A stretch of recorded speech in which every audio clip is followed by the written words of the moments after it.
보셨지만 네. 동영상으로 그 시빌 3D에서는 분명히 가능합니다.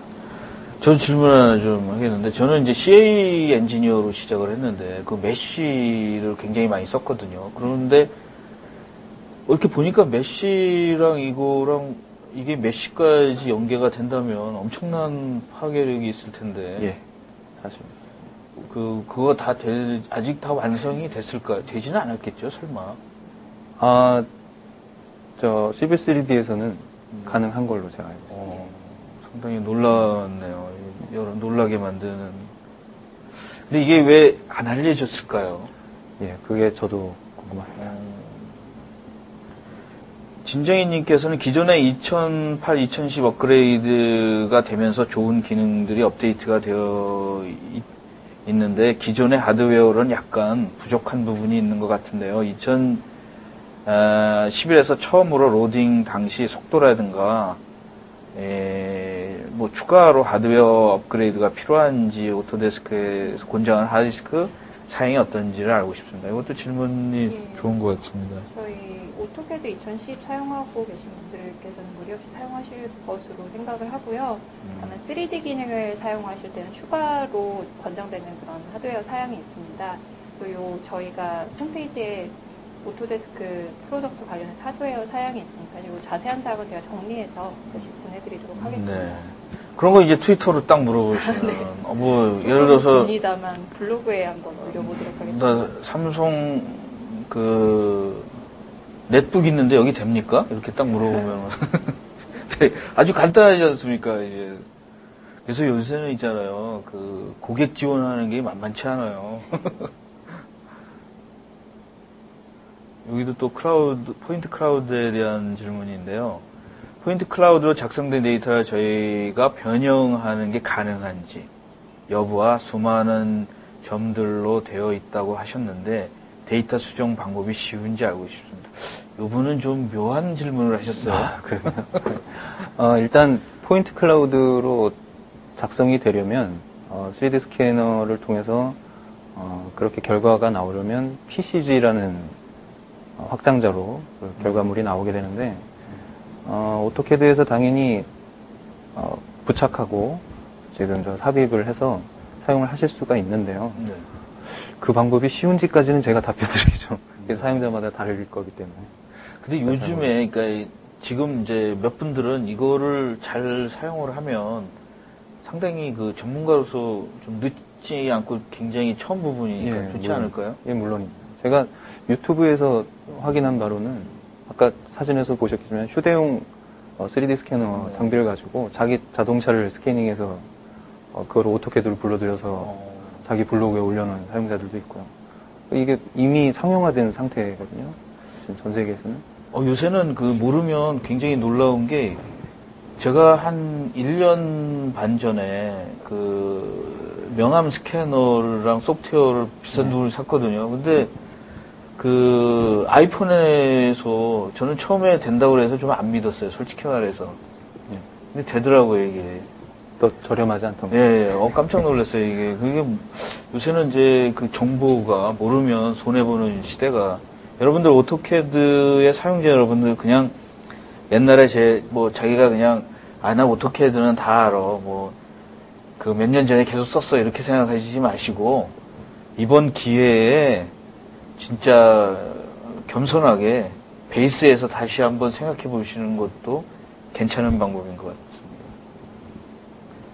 그 다음에 이상규님께서는 추가로 인터넷상에 올라온 리스프 프로그램은 검증이 안 된 리스프가 많음으로 산출상 여러 가지 문제점이 발견되고 하는데 이러한 간단하면서 정확하게 리스프 프로그램, 예를 들어서 레이어별 간의 산출이라든가 아니면 레이어별 간의 면적, 좀 이런 것 리스프를 검증하는 툴바를 사용하는 게 좋을 것 같습니다.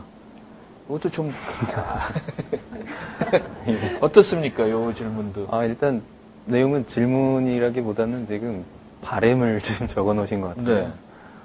검증 안 된 프로그램들이 당연히 많을 테고요. 네. 그다음에 지금 검증이 안 된 거에 대해서 불만을 가지신 이유는 리습을 다룰 줄 모르시기 때문에 가지신 불만인 것 같은데요. 그러니까 저 같은 사용자들은 만약에 다운을 받거나 이래도 네. 에러가 생기거나 네. 좀 미흡한 면이 있으면 제가 직접 수정을 하거나 따로 제가 또 개발을 하거나 이렇게 해서 사용을 하기 때문에 뭐 다른 검증 절차가 필요할지는 저는 잘 모르겠습니다. 일단 예. 아니 근데 왜 검증 안 된 자료를 올려놓는 거죠? 자기가 테스트를 하고 올려놓은 게 아닌가요? 아 그렇죠. 이제 사용자들의 이제 자신이 처한 상황에 따라서 환경에 따라서 자기한테는 이게 적용이 돼서 올렸는데 다른 프로그램에서는 다른 컴퓨터 환경에서는 적용이 안 된 경우도 많죠. 이거는 뭐 케이스별이기 때문에 검증하기가 쉽지는 않네요. 예, 맞습니다. 네. 이규상님 바람 잘 들었습니다. 근데 공부하셔야 된다고 그러시네요. 그 다음에 이동규님께서는 오토캐드 2001을 구입하거나 오토캐드 2001을 업그레이드 해야 되는 이유를 한마디로 설명해 줄 수 있습니까? 아, 이분이 네. 어려운 분이에요, 사실은. 발표 시간을 할애해서 상당히 길게 설명을 드렸습니다만. 안 듣는 분도 계세요. 예. 한 방에 설명해 주시는 분들, 한 방에 이렇게 웃기기 원하시는 분들 계시기 때문에 이런 분들한테 잘해 주셔야 돼요. 네. 일단은 뭐 OS 추가적으로 OS가 지원된 부분도 있을 것 같고요. 기존의 작업들을 아까 계속 말씀을 해드린 건데 기존의 작업들을 훨씬 더 빠르고 효율적으로 할 수가 있습니다. 2D 제도 측면뿐만이 아니라 3D 부분도 전체적인 작업 시간이 줄고 생산성 향상이 되고 네. 비용이 절감된다는 측면이죠. 생산성 향상과 비용 절감 이렇게 말씀을 드릴 수 있을 것 같습니다. 네. 그리고 참고로 우리 정채양님이 미혼이라고 그러셨죠. 네. 네, 굉장히 중요한 정보입니다. 그래서 여러분들 뭐 영어나 뭐든지 좋아하는 사람이랑 배우는 게 제일 빠르더라고요. 예?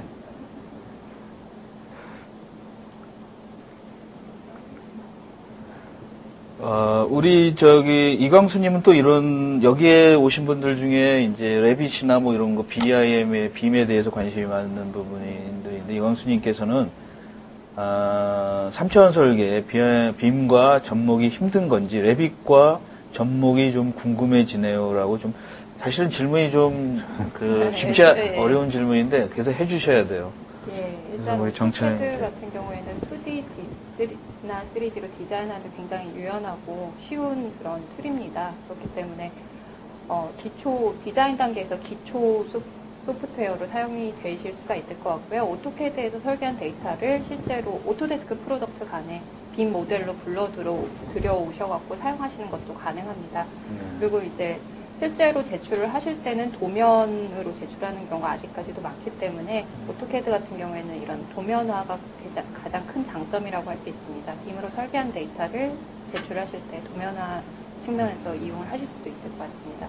좀 더 자세한 정보도 제가 정리해서 드리도록 하겠습니다. 네.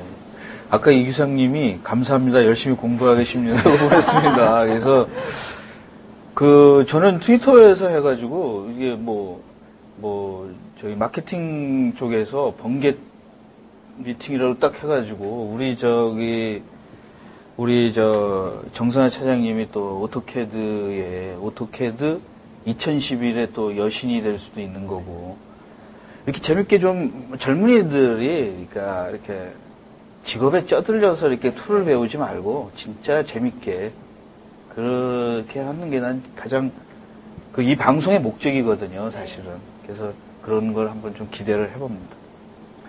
이용기님께서는 기존에 있던 서드파티 프로그램들의 활용이 어떤지 궁금합니다. 개발자의 지원이나 중단된 무료 서드파티 프로그램들을 사용하는 것이 어떤지요? 이렇게 질문을 해주셨는데, 이 부분은 좀 질문이 두 분 중에 좀 아무나 좀 해주셨어도 될 것 같아요. 어떻게? 일단 2010 베이스에서 개발이 된 프로그램 서드파티 같은 경우에는 무리 없이 사용하실 것으로 보이고요. 간단한 마이그레이션만 거치면.